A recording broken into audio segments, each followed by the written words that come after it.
L'Égyptien Mohamed Salah est le meilleur joueur africain de l'année et l'Égypte sera le pays hôte de la CAN 2019 qui va se dérouler du 15 juin au 13 juillet prochain.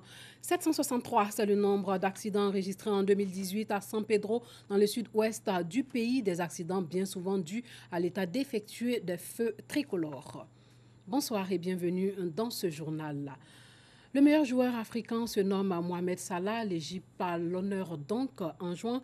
La Coupe d'Afrique des Nations va se dérouler en Égypte. Le président de la Confédération africaine de football, Ahmad Ahmad, l'a annoncé aujourd'hui à l'issue d'une réunion du comité exécutif de la CAF à Dakar, au Sénégal.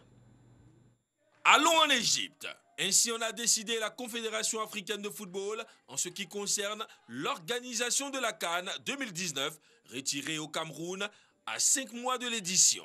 Pays siège de la Confédération africaine de football, l'Égypte a été retenue car le pays dispose de plusieurs infrastructures, des stades remplissant les critères pour abriter une Coupe d'Afrique qui passe de 16 équipes à 24.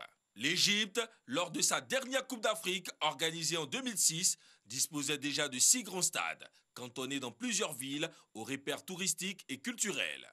L'Égypte a une expérience en matière d'organisation de la Coupe d'Afrique des Nations et un existant en matière d'infrastructure qui a convaincu le comité exécutif de la CAF. Après avoir accueilli la fête du ballon rond africain en 1959, 1974, 1986 et 2006, l'Égypte vole cette fois-ci au secours de la CAF en acceptant d'abriter la CAN 2019. Les pharaons devront tout de même rassurer ces 23 pays hôtes sur le dossier sécuritaire. Un attentat a fait 4 morts le 28 décembre 2018 à Gizeh. Un massacre de touristes qui a rappelé que la menace terroriste plane toujours sur l'Égypte. Retour en Côte d'Ivoire, dans le sud-ouest du pays. Le mauvais état des feux tricolores est à l'origine de plusieurs accidents de la circulation à San Pedro au cours de l'année 2018. L'on a enregistré aussi 763 accidents dans la deuxième ville portuaire du pays au cours de cette même année écoulée. À quelle structure incombe donc la réparation des feux tricolores? Pourquoi leur réparation prend énormément de temps? Notre correspondant Saprounan nous éclaire là-dessus. Nous sommes à la gare routière de San Pedro. Observez bien ces deux véhicules, l'un venant de votre gauche et l'autre de votre droite. Et pourtant, 4 grands feux tricolores y sont installés pour réguler la circulation qui est dense à cet endroit. Le feu est là pour nous. Bon, quand le feu est rouge, que tu t'arrêtes, ça permet aux autres de partir et puis d'autres de traverser. Pour mieux dire, c'est pour régler la circulation, quoi. 2 autres ronds-points et 4 carrefours sont également dotés de ces feux tricolores modernes dans la ville portuaire. Malheureusement, moins d'1 an après leur installation, que de difficultés. Des feux tricolores qui tombent constamment en panne. Des pannes qui durent plus de 3 mois. Comme ici au carrefour Tari, où le feu qui permet aux automobilistes d'aller à droite ou à gauche selon la position ne fonctionne plus. Au carrefour Petite Mairie du Bardo, les 3 feux sont carrément coupés. Les araignées ont même eu le temps d'y tisser leur toile. Ces pannes occasionnent bien évidemment des accidents de jour comme de nuit. Chaque jour, à défaut du feu, chaque fois il y a des accidents ici. Moto, vélo, les wara même se cognent. Chaque jour, il n'y a pas un jour où il n'y a pas d'accident. C'est dangereux. Les feux sont gâtés, chacun veut passer plus vite, sans marquer quand le feu stop.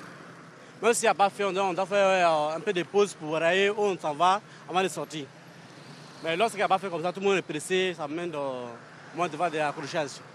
Quand tu vas à la cité, le feu est bon, mais quand tu quittes la cité pour rentrer ici, le feu n'est pas bon. Tu es obligé de foncer pour rentrer. Il y a également des feux qui marchent encore, mais cachés par des panneaux publicitaires. Et ce sont les piétons qui sont les plus exposés, surtout que certains automobilistes ne respectent pas les feux encore fonctionnels. À San Pedro ici, là, le feu n'est pas respecté beaucoup. Des fois, même il y a les taxis, le feu est rouge et puis il passe. Donc, souvent, quand on traverse, il faut faire souvent attention. Sinon, c'est vraiment dangereux. Si les véhicules ne respectent pas, c'est très dangereux. Je vois si la voiture est un peu plus loin, je traverse la voie. Une fois la nuit tombée sur la cité balnéaire, il faut être plus vigilant. Des feux tricolores comme ici au carrefour Lac Pavé ont un peu perdu la mémoire. Le vert et le rouge s'allument parfois ensemble. Difficile pour les automobilistes. La mairie, qui a aidé le programme de renaissance des infrastructures en Côte d'Ivoire à installer ces feux tricolores, accuse la société en charge de l'entretien de ces feux.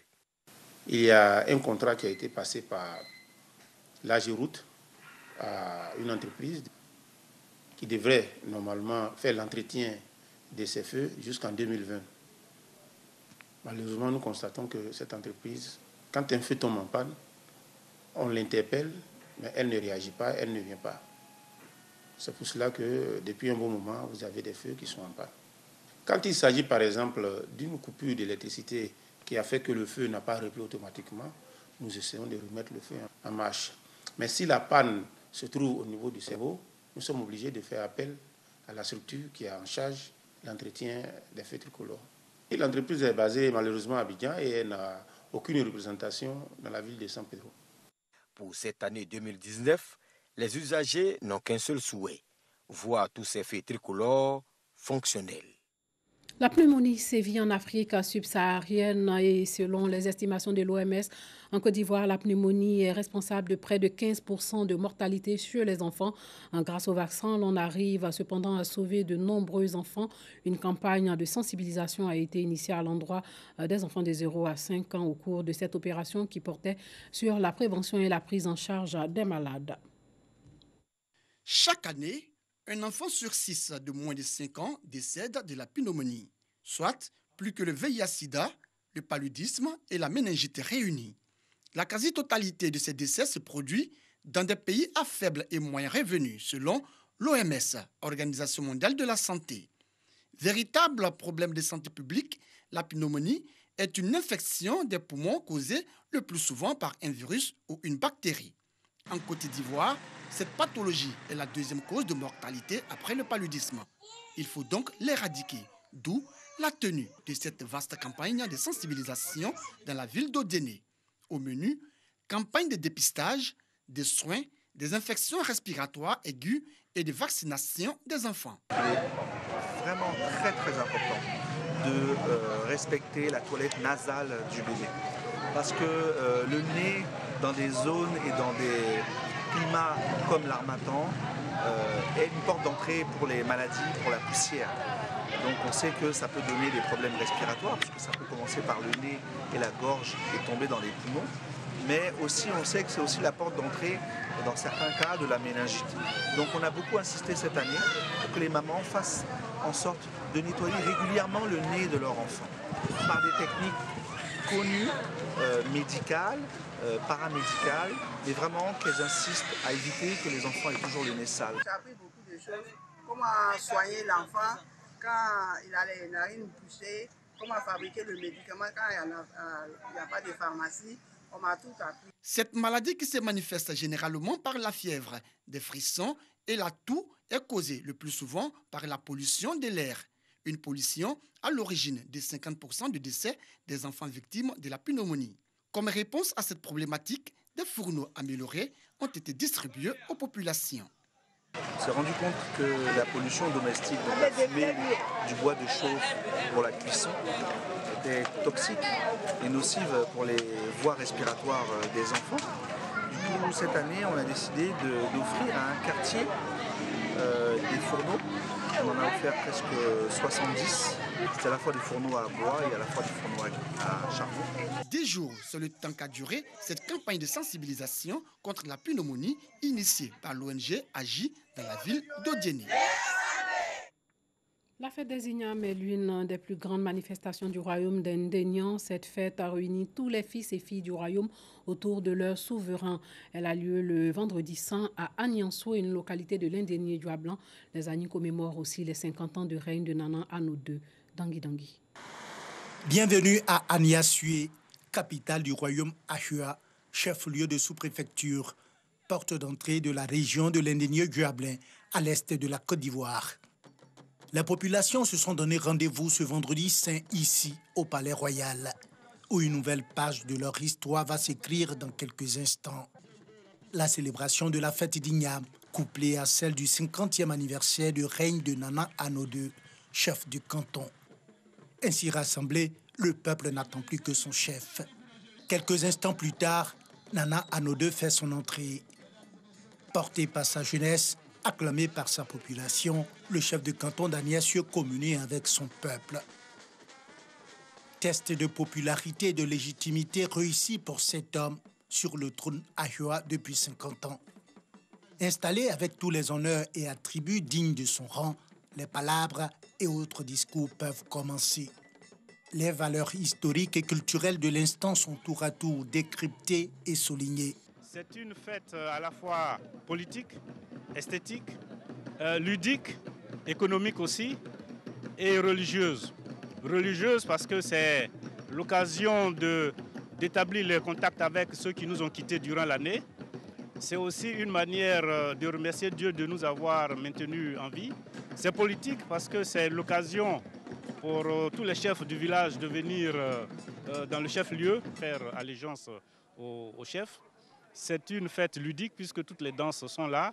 Témoin de l'événement, le ministre de la Culture et de la Francophonie a salué l'importance de la tradition et de la culture dans la cohésion sociale. Ce que le gouvernement veut, c'est que notre patrimoine matériel comme immatériel se perpétue d'année en année et que ce patrimoine soit transmis aux futures générations en raison des valeurs de fraternité, de cohésion dont ces pratiques sont porteurs. Passé le temps des discours, Nana Anno II peut maintenant souffler la 50e bougie de son règne. Autre moment fort de ce rendez-vous historique, la célébration de la fête d'Ignam. Cérémonie d'adoration de chaises et attributs royaux dans la pure tradition Agni, sous le regard des commiens ou féticheurs, les gardiennes des trésors des ancêtres. La double cérémonie de fête d'Ignam et des 50 ans de règne de Nana Anno II, un rendez-vous historique pour les populations rassemblées autour de leur chef. 50 ans, ce n'est pas 5 jours, ce n'est pas 50 jours. Vous voyez, Nana Anno II, pour moi, personnellement, c'est mon père spirituel parce que c'est à côté de lui, je prends ma formation de chef. Le chef, on l'accompagne dans tout ce qu'il fait. Lorsque il y a quelque chose à faire ailleurs, comme il ne peut pas se déplacer, c'est la jeunesse qui l'envoie pour faire ces missions-là. Donc nous l'aidons dans ses charges, dans tout ce qu'il fait. Après 50 ans de règne, Nana Anno II est toujours en phase avec ses ancêtres et son peuple. Ce peuple qu'il promet de servir avec le même acharnement. Sachez que le Puntland vient d'élire un nouveau président, Saïd Abdoulaye Déni. Il a été choisi aujourd'hui par le Parlement de cet État semi-autonome faisant partie de la Somalie. Ancien ministre somalien du planning, le nouveau chef de l'État opérait donc à Mogadiscio où il est né, ce qui pourrait permettre une détente.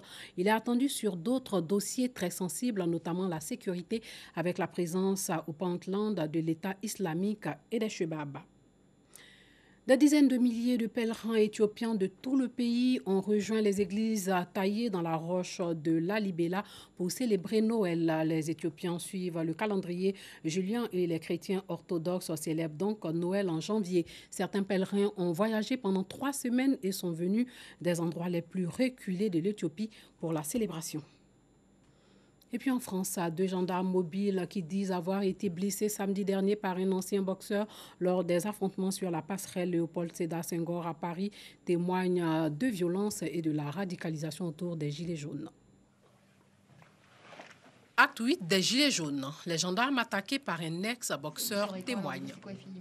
Ça a forcé, ça a poussé. Donc plusieurs centaines de personnes nous poussent. Et au final, il y a un manifestant qui est arrivé par derrière, m'a projeté au sol et à partir de là, plusieurs m'ont roué de coups, dont la personne qui m'a jeté au sol, le fameux boxeur. Ça, c'est de l'hyper-violence, c'est plus de la violence, c'est de la violence gratuite. Je pense qu'il n'y a pas, il n'y a pas besoin de ça pour se faire entendre. Là, c'est plus passer un message, c'est plus chercher à défendre une cause, c'est de la violence, c'est tout. C'est essayer de ne pas prendre de mauvais coups, de rester debout le plus longtemps possible, parce que du coup, dès qu'on tombe, comme en plus il y avait la Seine, donc c'était surtout pas de tomber, parce qu'après, si on est projeté dans l'eau avec l'équipement, on coule tout de suite. C'est une manifestation qui est normalement pacifiste, donc les gilets jaunes, les vrais gilets jaunes ne sont pas violents, parce que dès l'instant où on commence à faire des sommations, ils s'en vont tout de suite, et les gens qui restent, ce sont ceux qui ont envie d'en découdre avec les forces de l'ordre. L'ancien boxeur pro-Christophe Détainger s'est rendu et a été placé en garde à vue. Voilà, c'est tout pour ce soir. Portez-vous bien.